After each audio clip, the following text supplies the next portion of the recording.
তোলার ভিতরে শুয়ে শুয়ে আমাদের জন্য ইয়া উম্মতি বলে চোখের পানি ছেড়ে দিয়েছে।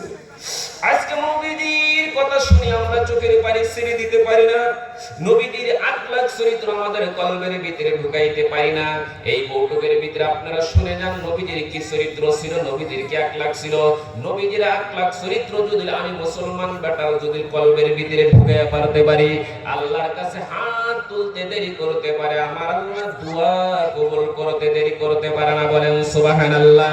এইবার মুসলমান শুনে নেন, যারা পেন্ডেলের নিচে বসেছেন তাদের জন্য এত বড় ভাগ্য ভালো রে।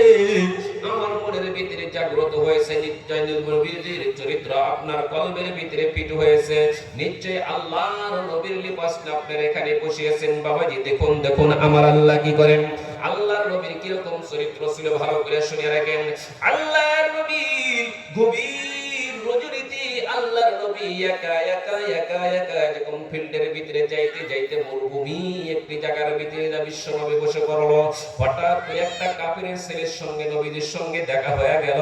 আল্লাহর নবীকে দেখার সঙ্গে সঙ্গে কাফিরের ছেলে হাত থাপ্পা দিয়ে ধরলো, ধরার সঙ্গে সঙ্গে বলতেছেন, মুহাম্মদ মুহাম্মদ তোমাকে দেখার জন্য তোমাকে তালাশ করতে করতে আজকে একদিন না দুই দিন না গোটা এক সপ্তাহ হয়ে গেল, তোমাকে খুঁজে পাই না। যদি তোমাকে মরুভূমির ভিতরে পেয়েছি তোমাকে আমি ছেড়ে দিতে পারি না। আল্লাহর নবীর শরীরের ভিতরে এত সুন্দর ভাবে ধরলেন, ধরার পরে আল্লাহর নবী সান্ত্বনা গেলেন। এবার লক্ষ্য করে দেখেন আল্লাহর নবীকে ধরে যখন হাতের ভিতরে একটু টিভি মারলেন, টিভি মারার সঙ্গে সঙ্গে নবী দিয়ে এত শরীরের ভিতরে বদল হয়ে গেল। আল্লাহর নবীকে হাত ধরার পরে এক হাত ধরছে, আর এক হাত দিয়ে আল্লাহর নবীর গালের ভিতরে ঠাস করে থাপ্পড় লাগাইয়া দিয়েছে।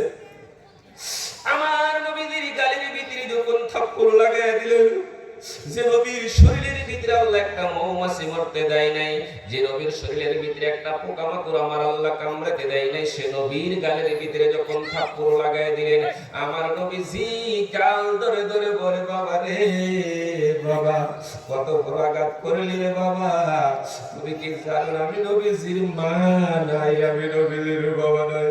হে বাবা তুই আমার শরীরের ভিতরে এত আঘাত করলি, তুই কি জানোস না এই জীবনে আমি কোনোদিন বাবার চেহারা মন্ডলে দেখতে পাই নাই, কোনোদিন আমি মায়ের কদর পেই নাই, আমাকে মায়ের কিন্তু শান্তি পেলি রে বাবা।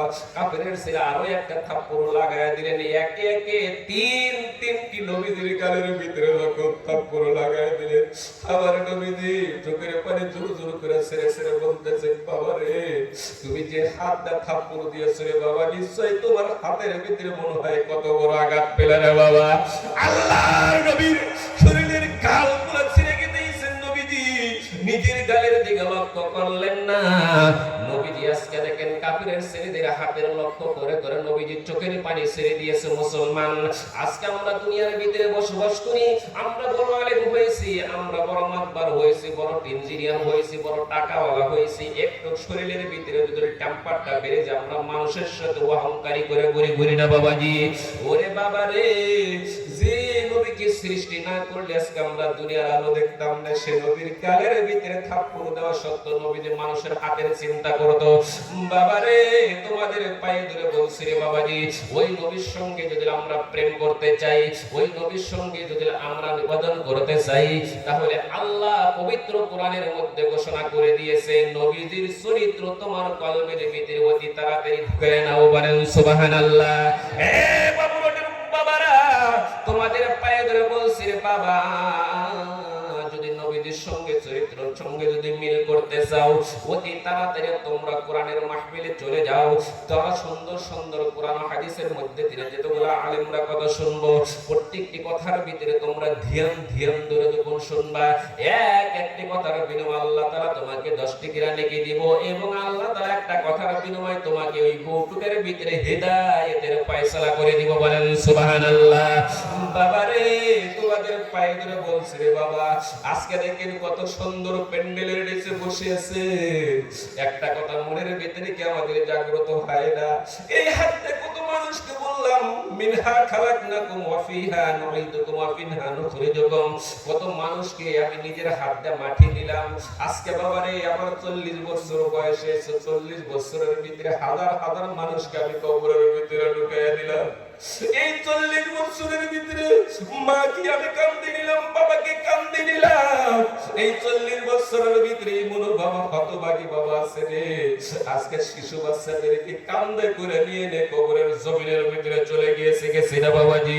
যার ঘরের ভিতরে বাবা চলে গিয়েছে, যার ঘরের ভিতরে ছেলে সন্তান চলে গিয়েছে, তারা বুঝতে পারে রে বাবা।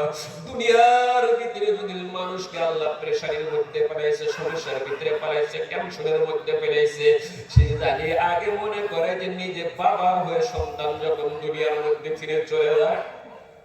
আমি নিজে দেখেছি বাবা, আজকে আমরা টেনশনের মধ্যে পড়েছি, সমস্যার ভিতরে পড়েছি।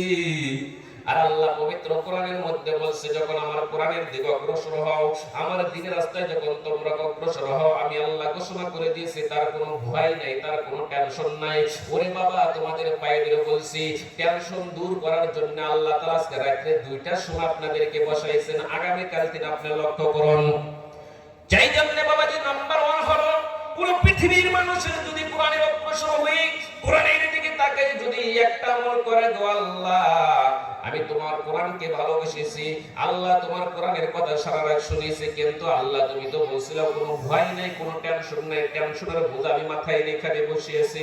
নাম্বার 1 টেনশন হলো আমার ঘরের ভিতরে একটা শিশু বাচ্চা আছে। আল্লাহ আল্লাহ আমার ঘরের ভিতরে 10 বছর 15 বছরের সন্তান আছে, গো আল্লাহ সব সহ্য করতে পারি। আল্লাহ আমার সন্তানের শরীরের ভিতরে যদি কোনো বেমার হয়, আমার সন্তানের শরীরের ভিতরে কিছু আঘাত করলে আমি বাবা হয়ে সহ্য করতে পারবো না। আল্লাহ তুমি তো বলছিলে কোরআনের দিকে অগ্রসর হলি, কোরআনের দিকে অগ্রসর হলি তুমি সমস্যার সমাধান করো। আজকে বাবারে তারা বাবা হয়েছেন, তাদেরকে ইনশাআল্লাহ বলে দিয়েছি, তারা বুঝতে পারবেন কত বড় কষ্ট নিয়ে বসেছেন। ও বাবা শুনেন, জেনে নেন, কিছুদিন আগেও চলে গিয়েছিলাম বাবা হুজার ভিতরে যখন গেলাম, টেল স্টেশনে যখন গেলাম, ট্রেন স্টেশনের মধ্যে দেখি, প্ল্যাটফর্মের মধ্যে দেখি একজন বাবা আহারে নিজের চুলগুলো টান টান করে তুলে তুলে যখন জমিনের মধ্যে ছেড়ে দেয়। আর মানুষটি দূরে দূরে বলে আব্দুর রহমান, আব্দুর রহমান বলে যখন ডাক দিল রে, আমি হুজুরকে জিজ্ঞাসা করলাম, আমার সাথী ভাইকে জিজ্ঞাসা করলাম, দেখা যায় কত সুন্দর লেপাস। আল্লাহ এই লেপাসের ভিতরে মানুষের ব্রেনটে কোনো খেলে না, কারণ কি আমার হুজুর বলল, বাবা গো আপনি ধুবড়ী ডিস্ট্রিক্ট থেকে এসেছেন, জানেন না এই ব্যক্তি আমাদের গ্রামের ভিতরে একজন সম্মানীয় ব্যক্তি ছিল, তার কলিজার টুকরা একটা সন্তান কিছুদিন আগে গাড়ি অ্যাক্সিডেন্ট হয়ে যখন দুনিয়ায় থেকে বিদায় হয়েছে। বাবা যায় দেখেন যে রক্তাক্ত হয়ে সন্তান হাঁটতে পারে না, বসতে পারে না, শরীরের ভিতরে যখন রক্ত, বাবা সন্তানকে বাবা বাবা বলে যখন ডাক দেয়, সন্তানকে বুকের মধ্যে নিয়ে আব্বা তুমি ডাকো, আমি পৃথিবীর ভিতরে কিচ্ছু চাই না। সন্তান যখন আব্বাকে আব্বা বলে ডাকে রে বাবাজি, যারা বাবা হয়েছেন তারা বুঝতে পারেন যে কত বড় মজা লাগে, কত বড় ভালো লাগে। ওরে বাবা রে, আজকে হঠাৎ করে বাবুর হাট দিয়ে যায়, যদি বাড়িতে যায় দেখেন আপনার সন্তান আব্বা বলে ডাকে না, আপনার সন্তানের শরীরের ভিতরে প্রচন্ড জ্বর উঠেছে, আপনার সন্তান কোনো কথা বলতে পারে না। বাবা রে, দুনিয়ার ভিতরে কোনো বাবার কোনো খেয়াল থাকে না রে বাবা। বাবাকে যদি বলো তোমার রক্ত বিক্রি করে তোমার সন্তানকে বাঁচানো হয়, বাবা সঙ্গে সঙ্গে দেওয়ার জন্য রেডি হয়ে যাবে। সেই জন্য বাবা আজকে দেখুন ওই ব্যক্তি সম্মানী একজন ব্যক্তি, ছেলের কথা যখন মনে হয়েছে, প্ল্যাটফর্মের ভিতরে আব্দুর রহমান বলে ডাক দিয়েছে। ও বাবুরাটের বাবারা তোমাদের পায়ে ধরে বলছি রে বাবাজি, আজকে থেকে তওবা করে নেন, আর জীবনে কোরআনের মাহফিল দিনে আমরা চলে যাব না। আল্লাহর কাছে নিয়ত করে নিব, আল্লাহ তোমার কোরআনের মাহফিলে বসিয়েছি, সর্বপ্রথম আমার কলিজার টুকরা সন্তানের তুমি হায়াত বাড়াইয়া দিও, সকলেই বলুন আমিন। বাবা হয়ে একটা বার বলে দেখেন, আপনারা যদি আমিন বলছেন আর চোখের পানি বাহির করে দেন, আজকে দিনের খাতির, আজকে রাতের খাতির আপনাদের সন্তানের 1 সেকেন্ড হলে আল্লাহ সবে হায়াত বাড়ায় দিব, সকলেই বলুন আমিন। এই মা মা মা তোমাদের পায়ে ধরে বলছি রে মা, তোমাদের দোয়া সব চাইতে বেশি কবুল হয়। আজকে তোমার পেটের ভিতরে সন্তান এসেছে, সন্তান দেখেন বাহিরে ঘোরাঘুরি করছে, আজকে তোমার পেটের সন্তানের আজকে বাবুরহাট জামি মসজিদে উন্নত কল্পে জলসা পাতা হয়েছে, তোমার সন্তানরা বাহিরে ঘুরছে, কারণ কি তুমি কি জানো না রে মা, তোমার মতন যে মা ছিলেন বড় পীর আব্দুল কাদের জিলানী রাহমাতুল্লাহ আলাইহির মা, বলেন সুবহানাল্লাহ। যারা বাবাজি মুরিদ হয়েছেন, যারা তরিকা ধরা ভালো করে শুনিয়ে রাখেন রে বাবাজি, আমরা খালি আজকে তরিকা ধরছি আর পীরের হাত ধরছি আর জান্নাতে চলে যাব। বাবারে